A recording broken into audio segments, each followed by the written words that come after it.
Case first में उन्होंने लिखे थे डिसोसिएशन था, एसोसिएशन था, डिसोसिएशन था। ये जो टॉपिक था वो था ड्रॉबैक ऑफ रॉल्स लॉ। लेकिन if solute is associated,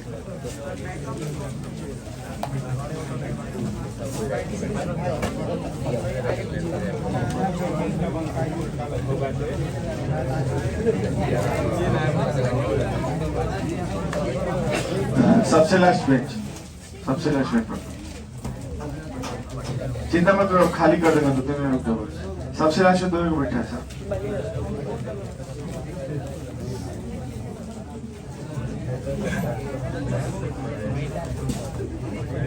if solute is associated, देखिए सॉल्यूट इज एसोसिएटेड करने का क्या मतलब है, जैसे कि हम एक सॉल्यूशन तैयार करना चाह रहे थे। बातचीत बंद कर दीजिए।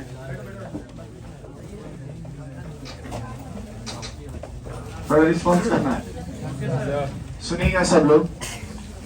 एसोसिएशन कहने का क्या मतलब होता है? एसोसिएटेड कहने का मतलब नया चीज बनना, ठीक है। एसोसिएशन मतलब अगर मान लो कि रॉड्स ऐसा कुछ नहीं बोले हुए थे, ठीक है ना। एसोसिएशन के केस में हम लोग यहाँ पर सॉल्वेंट के रूप में क्या यूज कर रहे हैं? टिश्यू। जैसे जो इनका ड्रॉबैक बता रहा था, रॉड्स का जो ड्रॉबैक बता रहा था, ड्रॉबैक क्या था कि 3 ही चीज वो बार बार यूज कर रहे थे। क्या क्या? यूरिया और शुगर, ठीक है। अब उसके बाद एक जब वो ड्रॉबैक उनका पास आउट हो गया, मतलब तो दूसरा जो ड्रॉबैक वो बताने के लिए चले, जो भी इनका साइंटिस्ट का नाम हम लास्ट में बताएंगे तुमको, उस पर रॉल्स ने कमेंट ये कर दिया कि तुम भी कम नहीं, तुम भी बार बार पानी ही ले रहे हो। क्या ले रहे हो? पानी। क्योंकि तुम जैसे मेरा सॉल्यूट सेम था, वैसे तुम भी क्या ले रहे हो? पानी ही ले रहे हो। समझ लो ना। उन्होंने कहा कि नहीं नहीं, पानी जब हम बदल दे रहे हैं, और वो क्या ले रहे हैं? बेंजीन। क्या ले रहे हैं? C6H6। अब इसके अंदर में सॉल्यूट को ऐड किया, तो सॉल्यूट को अगर ऐड कर रहे हैं, सपोज करो कि हमने PCl3 और Cl2 को ऐड कर दिया, ठीक है, कोई दिक्कत नहीं है। तो ये दोनों को अगर हम ऐड करते हैं, क्या है? PCl3 प्लस Cl2, तो ये क्या प्रोड्यूस करेगा? PCl5, ठीक है। इसमें PCl3 का जो अमाउंट हम ले रहे हैं वो 10 मोल ले रहे हैं। कितना? 10 मोल। ऐसे ही रेंडमली ले रहे हैं, कोई उसका लॉजिक नहीं है। ये 20 मोल है। कितना मोल है? 20 मोल। मतलब PCl3 कितना मोल है? 10 मोल है। और Cl2 कितना है? 10 मोल। तो शुरुआत में जब हम कंटेनर में इसको ऐड किए होंगे तो इसका अमाउंट कितना होगा? 10 मोल। इसका हाँ टोटल 30 मोल। ये कितना मोल? 20 मोल। तो शुरुआत में तो ये नहीं ना बना होगा। यहाँ तक माहौल बनाइए। साइड में हमने आपको बताया था ना कि ये क्या होता है, चेंज -x, ये भी क्या -x, ये क्या होगा? x। ये रिएक्टेंट साइड है, रिएक्टेंट साइड डिक्रीज होगा तभी ना प्रोडक्ट बनेगा। ठीक है, यहाँ पर रिएक्टेंट साइड घटेगा तभी जाकर क्या बनेगा? प्रोडक्ट बनेगा। T = T टाइम पर बात करो। 10 - x, ये दोनों को ऐड करो, 20 - x, और ये कितना होगा? x। कोई दिक्कत है तो बोलो। लिखो यहाँ पर, जब चैप्टर का आखिरी चल रहा हुआ। अब इतना करने के बाद हम लोग क्या निकाल लेंगे? Total mole. कितने लोग आगे चलिए? Yes sir. ठीक है, अब इसके बाद हम लोग टोटल मोल निकालेंगे। टोटल मोल में क्या आएगा? मोल ऑफ PCl3 प्लस, थोड़ा करीब जी समझ बैठो, बोलो उसको, मोल ऑफ क्या? PCl5। ठीक है, अभी टोटल मोल में हमारा ये कितना है? और ये कितना है? 20 - x, और ये कितना है? तो यहाँ से x कैंसिल आउट हो जाएगा, तो 30 - x। तो ये टोटल मोल आया कि नहीं आया बताओ? तो इसका मतलब हम ये बोल सकते हैं, पहले यहाँ तक एक बार और, T = T टाइम वाले मोल को हम लोग क्या कर देंगे? ऐड कर देंगे। हाँ बोलो। हाँ हाँ, क्योंकि जब ये घटेगा ना, तभी जाके ये बने। ठीक है, हम बात किए थे, मान लो कि स्टील के बर्तन में घी रखा हुआ है, इंडक्शन पे रखोगे तो सॉलिड पार्ट धीरे धीरे मेल्ट होगा, तो उसमें सॉलिड अब हुआ कि 2 मिनट हो गया, बंद करो, तो उसमें कितना बच गया, तो जितना था और जितना दिख रहा है दोनों को क्या कर देंगे, घटा देंगे, तो सॉलिड पार्ट रिमेनिंग पार्ट निकल जाएगा। हो गया जी। अब इस बार आगे चलिए। चल अब देखिए, अब इसके बाद हम लोग क्या करने वाले हैं, जो पिछुआ जाता तो रुक जाओ हुआ, समझे पे ज्यादा ध्यान दे। एक बार देखो, 2 चीज आपको ध्यान रखना है, एक होता है इनिशियल और दूसरा होता है फाइनल। कब हम बोलेंगे इनिशियल, कब बोलेंगे हम फाइनल, तो जब आपका समय 0 होगा ना, समय 0 मतलब क्या हुआ, जैसे मान लो क्लास स्टार्ट हुआ 7:15 पे, 7:10 पे, तो 7:10 जो होगा ना इनिशियल, थोड़ा चले के चाहे, ठीक है। अब फाइनल की बात अगर हम करें तो ये t क्या होगा, t इतना देर के लिए किए हुए हैं। अच्छा, अब हमें एक बात बता सकते हो, बताओ t=0 पर का मोल कितना है, 10 + 20 है ना, टोटल कितना है, 30 मोल है। कितने लोग को इसमें डाउट है, क्या ये हम पहले पढ़ाए हुए हैं, ठीक हो, दिक्कत नहीं ना अभी। अच्छा, t टेम्पर का मोल बताओ कितना रहेगा, 30 - अब हमको बताओ, कंटेनर में पहले जितना मोल था क्या अब उतना मोल है, अगर उतना नहीं है इसका मतलब क्या हुआ, इनिशियल बड़ा है कि फाइनल बड़ा है, इनिशियल क्यों बड़ा है, देख लो ये 30 है, फाइनल में 30 - कोई दिक्कत है तो बताओ। इनिशियल और फाइनल में मेरा इनिशियल वैल्यू फाइनल से क्या है, बड़ा है, इसका मतलब जो मोल था क्या वो मोल अब रहा, मतलब जितने लोग कंटेनर में थे क्या उतने लोग हैं, नहीं है तो कंटेनर का वॉल्यूम बढ़ेगा कि घटेगा, घट जाएगा। अरे जितना गैस था उसमें क्या उतना रह पा रहा है, तो कुछ पार्ट निकल गया, कुछ पार्ट अगर निकल गया तो कुछ उसमें बदलाव आ जाएगा, तो बदलाव इन द सेंस क्या आएगा, change in volume of mixture, क्या आप 0 की इक्विवेलेंट रहेगा, 0 की इक्विवेलेंट नहीं रहेगा। क्या जो कंटेनर में एनर्जी था, जो इंथैल्पी मतलब एनर्जी बोल सकते हो उसको, क्या वो 0 के बराबर होगा, इसका मतलब क्या रॉल्स फॉलो होगा, लिख लीजिए। रॉल्स का इक्वेशन क्या क्या था, delta P/P0 not equal to x solute, और क्या था बताओ, delta TV is not equal to delta KF है। यहाँ पे स्पेस छोड़ दीजिएगा, ये एक और फॉर्मूला लिखा। किसी को डाउट है तो हाथ खड़ा करो, चमकेगा तो बोलना। एक कॉपी के ऊपर में एक पॉइंट लगाइए, तो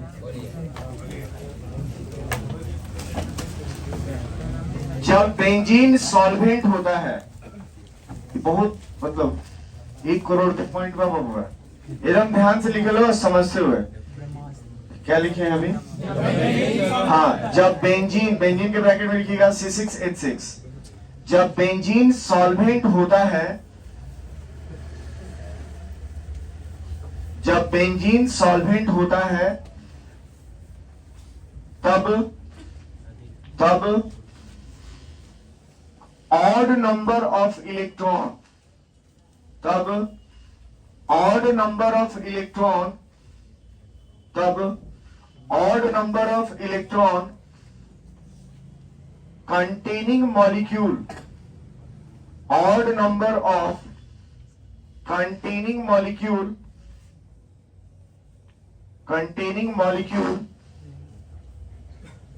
form dimer, DIMER,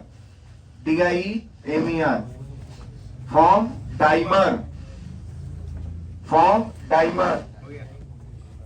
देखिए क्या कहने का मतलब है, टाइमर बना था, मतलब ये कहने का मतलब है सॉल्वेंट के रूप में तो बेंजीन लोग, बहुत इंपॉर्टेंट पॉइंट है, एकदम ध्यान से, हाँ उसके ऊपर में तो स्टार ही है, ऐसे लिखना चाहिए तो लिख सकते। देखो बेंजीन अगर ये है ना, इसमें तुम अगर ऑड नंबर ऑफ मॉलिक्यूल को ऐड करोगी, जैसे एनो हो गया, एनो,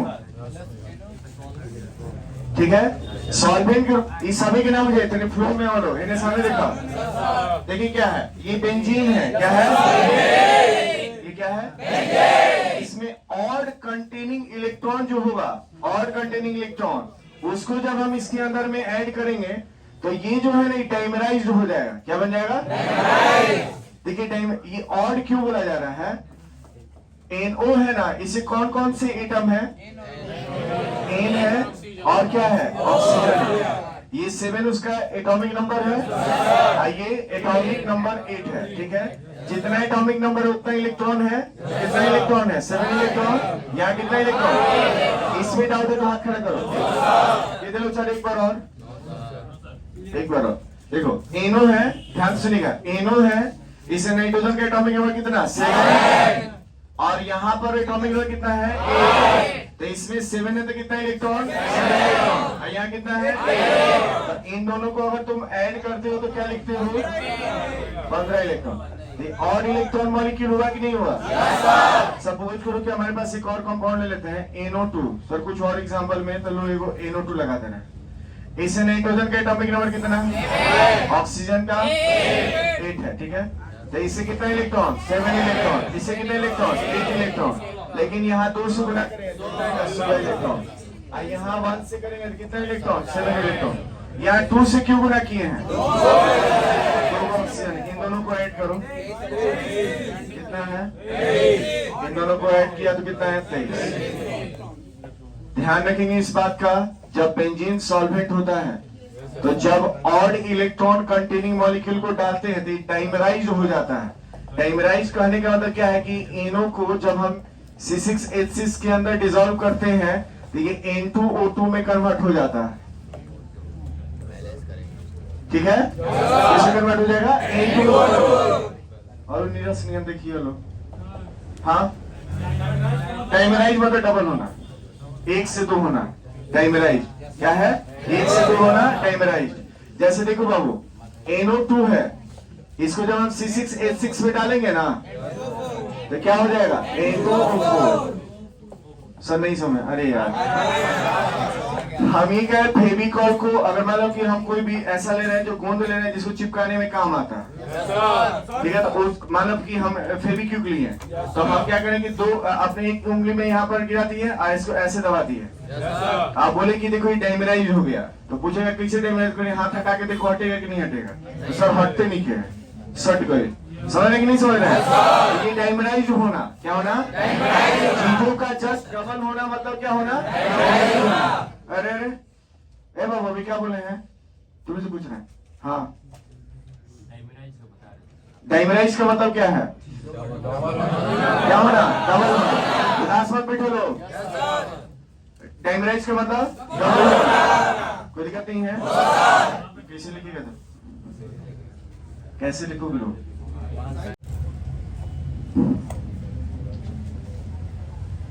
आज हम लोग नया ये सीखे हैं डाइमराइजेशन का मतलब क्या होता है। जब भी बेंजीन सॉल्वेंट होगा, जब भी बेंजीन सॉल्वेंट होगा और ऑड इलेक्ट्रॉन कंटेनिंग मॉलिक्यूल होगा तो उसको डिसॉल्व करने से डाइमर बनता है। बताओ, रॉड्स का अगर ड्रॉबैक नहीं निकलता है, इसका पॉइंट नहीं निकलता है। फिर से एक बार बोलिए। बेंजीन अगर सॉल्वेंट होता है, वही ऊपर में लिखवाए हुए हैं, जब बेंजीन जब सॉल्वेंट होता है तो odd number of electron containing molecule form dimer, वही ऊपर में लिखवाया हुआ है। ये P ब्लॉक में भी आएगा, why NO2 form dimer? तो because they contain odd number of electron। किसी ने कहा कि सर ऐसा क्या, क्यों ऐसा होता है सर? तो उसकी एक प्रॉपर्टीज होती है, ठीक है, कोई दिक्कत नहीं है। हाँ, कुछ प्रॉपर्टीज होता है जिसको याद रखना। जैसे हम ये बोले metal is a good conductor of heat and electricity, why sir? Due to its free electrons. Sun is very hot due to its nature. कोई दिक्कत है तो बताओ। वैसे अभी फिलहाल में तुम इतना समझो कि जब भी ऑड इलेक्ट्रॉन कंटेनिंग मॉलिक्यूल होगा ना तो वहां पे क्या बन जाएगा? डाइमर। क्या बनेगा? डाइमर बनेगा। चलिए अब हम लोग आगे बात करें, वही केस नंबर 3 लिखेंगे। 3 में if solute is electrolyte, if solute is electrolyte, If solute is electrolyte, if solute is electrolyte, अब हम लोग इलेक्ट्रोलाइट को डिफाइन करेंगे।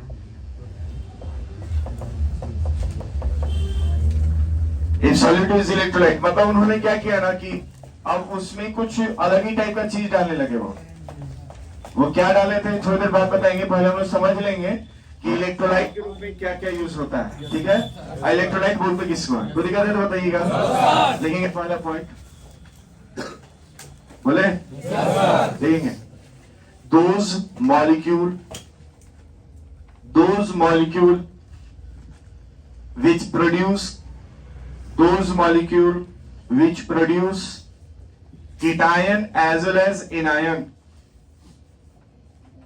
those molecule which produce cation as well as anion,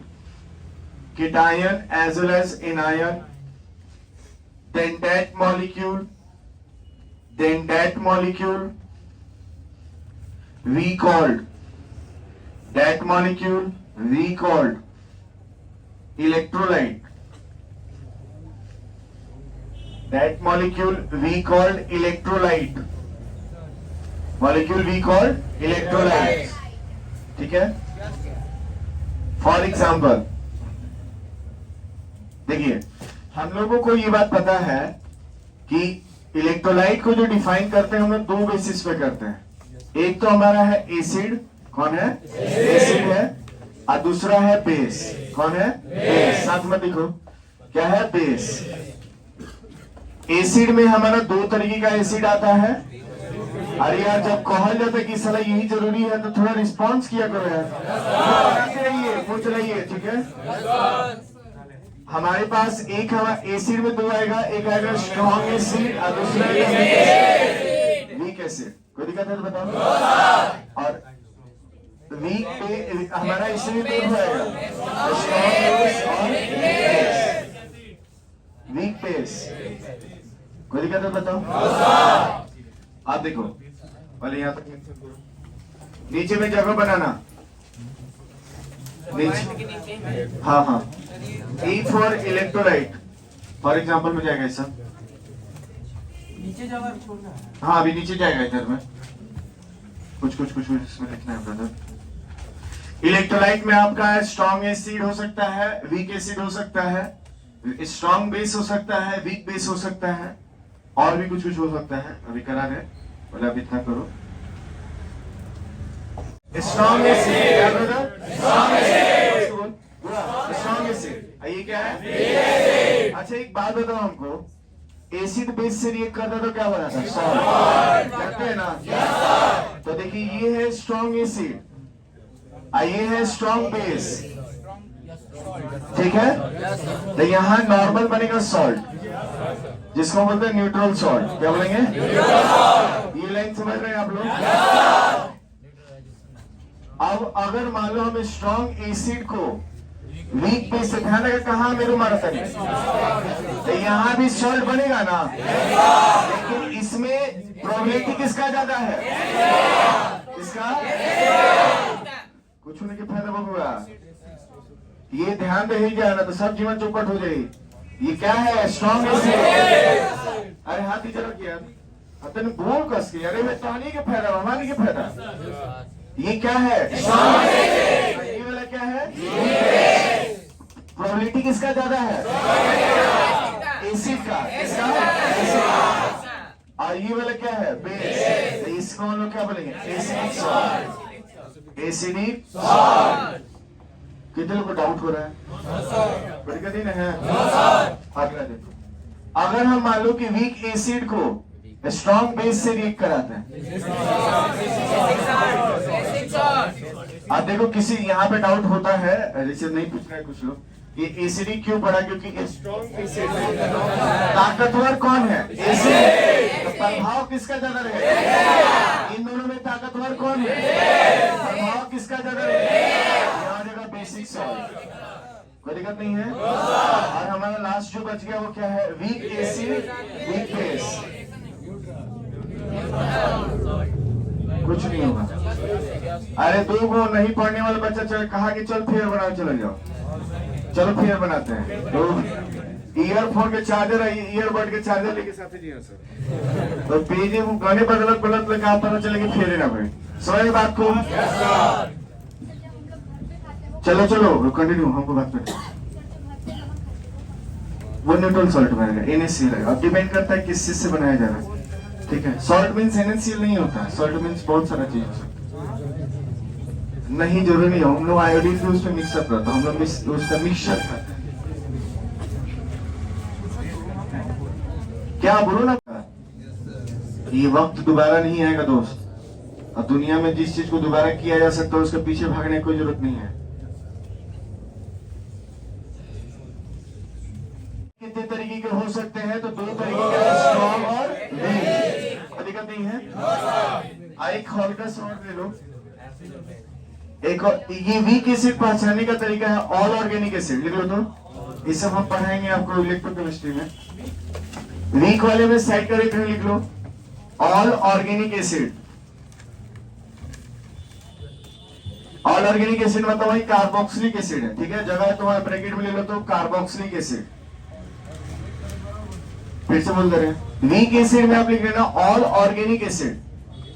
all organic acid याद करो कि ऑर्गेनिक एसिड में एक ही एसिड आता है, कार्बोक्सिलिक एसिड। Carboxylic acid. अब वीक बेस में लिख लो all organic base. All organic base. किसी बच्चे का छूट जा रहा तो ये लड़की का पूछ लीजिए, वीक एसिड में क्या लिखी हो? हाँ, और उससे कौन एग्जाम्पल में है? कार्बोक्सिलिक एसिड है। वो क्या लिखे हो? हाँ, ये एसिड दे के मत रहे, डॉक्टर के चलावत रहो लो, ठीक है। वीक बेस में क्या आएगा? Organic base. इसमें फेनॉल हो जाएगा, ठीक है। फेनॉल, फेनॉल पता, ये अल्कोहलिक पार्ट OH कर लो। OH बहुत सारा आ जाएगा, जैसे मिथाइल अल्कोहल, इथाइल अल्कोहल, समझ रहे ना। ये फिनॉल भी हो सकता है। फिनॉल किसको बोलते हैं? बेंजीन पर OH लगा रहेगा तो इसको क्या बोलेंगे? फिनॉल। तीनों चारों एग्जांपल लो। स्ट्रॉन्ग एसिड में वो कोई भी आपका आ सकता है, इनऑर्गेनिक एसिड। स्ट्रॉन्ग का एग्जांपल नहीं है, वीक का एग्जांपल है, क्योंकि स्ट्रॉन्ग में कोई फिक्स नहीं है, कोई भी हो सकता है। क्लियर है? अब देखो क्या हुआ था, चलेंगे ना। इस थर्ड में एक सॉल्यूट इज इलेक्ट्रोलाइट, आप ऐसा लिख लिए हैं, ठीक है। अब देखो क्या हुआ। अब रॉल्स ने ये बोल दिया क्या कि अब हम पहले की तरह हम लोग वाटर यूज कर सकते हैं कि नहीं कर सकते हैं? तो हम किसी ने कहा कि कर सकते हैं। तो ये चीज हम वाटर यहाँ लिए और इसके अंदर हमने ऐड कर दिया फॉर्मिक एसिड। कौन सा एसिड? कौन सा? Formic acid. फॉर्मिक एसिड जो है इसका अमाउंट मान लिया, कुछ भी मान लो, 10 मोल। कितना मोल? 10 मोल। 3 मोल। कितना मोल? 3 मोल। ये है 3 मोल। पहले माहौल बनाइए। हो गया, बना लिया तुम लोग? अब इसको आयनाइज करते हैं, चलिए। ये है फॉर्मिक एसिड। एक काम करो तो इधर आओ तो, वीक एसिड में एक और लाइन लिखो, it is reversible. It is reversible. Weak acid वाला में it is reversible. Week base में, वीक एसिड में रिवर्सिबल क्या है? लिख लिया? वीक बेस में भी लिख लेना रिवर्सिबल। हाँ, दोनों में रिवर्सिबल। रिवर्सिबल इसलिए है ना क्योंकि मान लो कोई मंदबुद्धि टाइप का बच्चा है, ठीक है, उसको चीज तुम सिखा दिया, कुछ दिन तक सीख लिया, फिर पूछोगे तो पढ़े लिखा हमारा समझ में आ नहीं आ रहा, तो रिवर्सिबल है। चीजों को करना ना करना बात क्या हो गया? बराबर हो गया। ना बोले कि पढ़ाओ ना पढ़ाओ बात बराबर हुआ। समझ रहे मेरी बात को? रिवर्सिबल होता है वीक एसिड और वीक बेस का डिकम्पोजिशन। इसको तोड़िएगा तो यहाँ से जो ऑक्सीजन के साथ वाला जो हाइड्रोजन है ना, यही हाइड्रोजन हटता है, HCOO माइनस ऐसा हो जाता है। काहे तुम लोग तकलीफ में पहली बार पढ़ रहे हैं ना आप, तो थोड़ा सा अटैकिंग मोड में पढ़िए। डरा दीजिए इसको, तो इसको डरा दीजिए समझ के। तो एक बार ये क्या है? Organic acid. क्या है? वीक एसिड है। क्या है? क्या है? बोलो। क्या है? ये आयनाइज होगा तो कौन सा हाइड्रोजन हटेगा? तो ऑक्सीजन के साथ वाला। किसके साथ? तो यहां से हाइड्रोजन इधर हटा तो बचा क्या? ऑक्सीजन। तो बताओ, इसको लिखो।